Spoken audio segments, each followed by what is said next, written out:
things. Give Detroit a lot of credit. Mike, those guys haven't won a game, and Mike's got those guys playing really hard. As you guys know, the December 23rd game is probably the toughest game, one of the toughest games that you're going to play in non-conference because half of the guys are already at home. Fortunate for us that DJ Horn already lives in Raleigh. And so he was the only one that was comfortable because he's only got to drive 5 minutes to get to his house. But I thought we did some really good things. I'll top down on DJ Horn. I thought he was great tonight. Today, 26 points, 6 assists, 6 rebounds. Between him and Michael O'Connor, they both had 11 assists. We had 18 assists on 32 made field goals. We did some really good things. I thought the guys on the bench were completely the reason why we got going.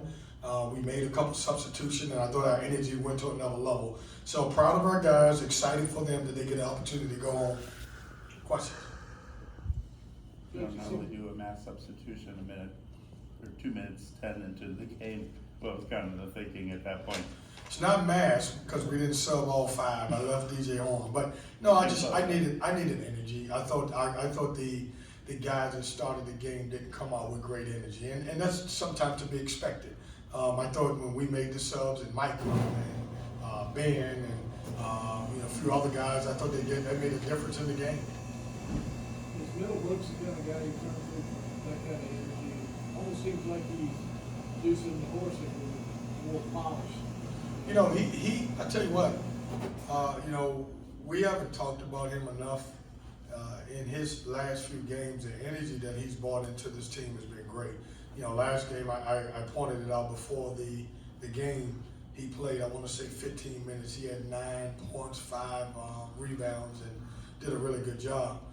You're going to need some guys like him who have played at the high level, who's an older guy, who has completely embraced his role and doing a great job with it. So I thought we got leadership from him. I thought we got leadership from DJ Burns when we needed to.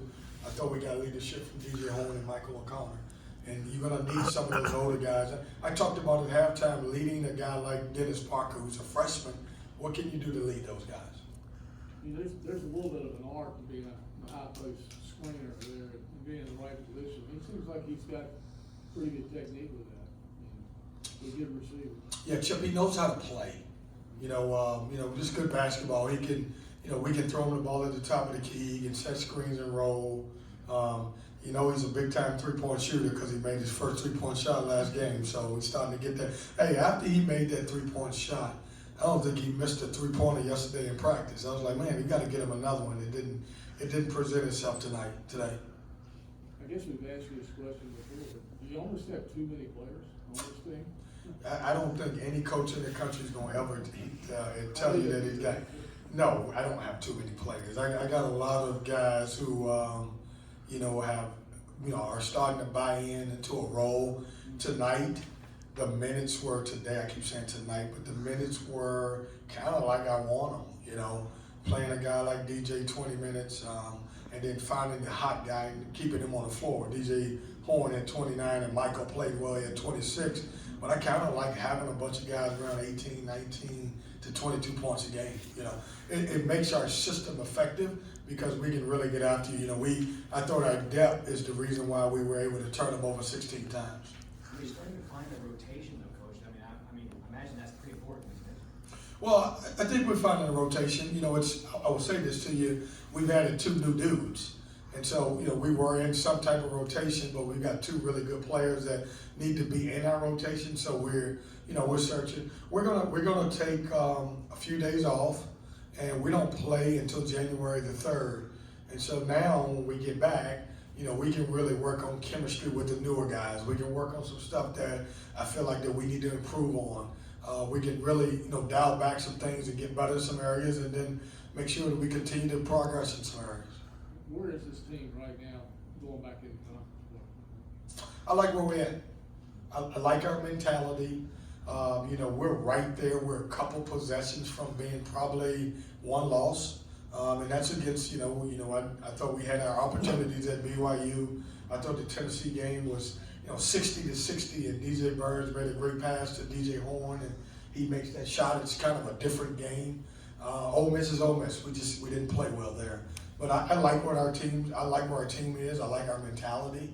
I like the way we're scrappy. I like the way we're playing. Does having the experience depth that you do have now with all the transfers help, going into conference play, knowing that's a different animal than non-conference play? Well, I think it helps because, you got different combinations. Like, you're not going to always play great. Your best players are not always going to play great. And do you have someone that can come in and, take those minutes and play good for us? And I think that helps. I mean, going to BC, on the road, doing the stretch that we were at, and be able to be 1-0 says a lot about those guys. There was plenty of opportunities with a new team where we could have lost that game. And I think because of our depth, we had some guys who played well in that game. It seemed like there were times last year, and you mentioned it often, that with Marcel and some of the key guys didn't play well, that's when you really struggled. But even today, coming off a good game, Marcel, well, he got going a little bit in the second half, but he wasn't a big factor in the game. But you got other guys that you can piece into the line, you can get the points. Yeah, last year, if Taquavion Smith and Jarkel Joyner had an off night, it was hard to find someone else. Right. We're not having that problem early in our season because we got guys who can come in and contribute. I'm excited about our team. The message that I told these guys before they go home is I want them to understand, one of the true meanings of Christmas. I know everybody's going to want, great gifts. And I'm sure they're going to get a lot of great gifts. But I want our guys here in this program to be able to pour into someone. Grab a little cousin, grab a little young man, and help them. I also want them to spend a little time with, that family member that's so proud of them and prays about them every night. Doesn't get an opportunity to see them much on TV. Maybe going through something that they may not even share, but pour into that person and just try to give put a smile on their face. I don't want them to go home and just hang out with their friends and, hang out with their girlfriends and all that other stuff. I want them to be, great ambassadors for their family and great ambassadors for NC State basketball. I think that goes a long way. So I will tell you guys the same thing that I told those guys. Let's never take this stuff for granted.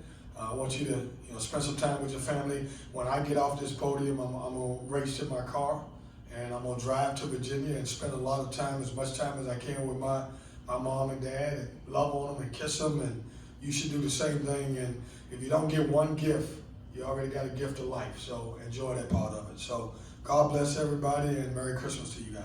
Thanks, Coach. Very good.